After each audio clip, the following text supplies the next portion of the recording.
Ayan guys, mag-unboxing po tayo. 2WF fast charger. Ito po para po sa ating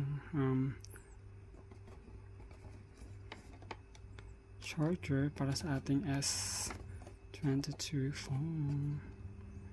Ayan. Affordable price lang po siya kasi binili ko lang siya in Dragon Mart as option. Kayo din po, if ever na mamahalan kayo sa iba, same me, naghanap talaga ako kung saan mas mura kasi almost same lang naman siya. Then yung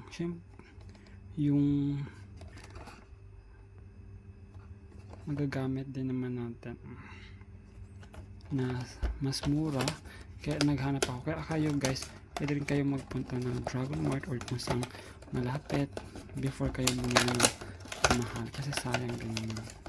Yan, unboxing natin.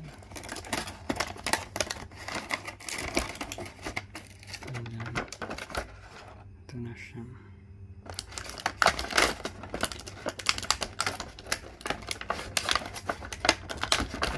Kung hanap nyo mas mura, tapos kasi ito kasi kailangan ko guys.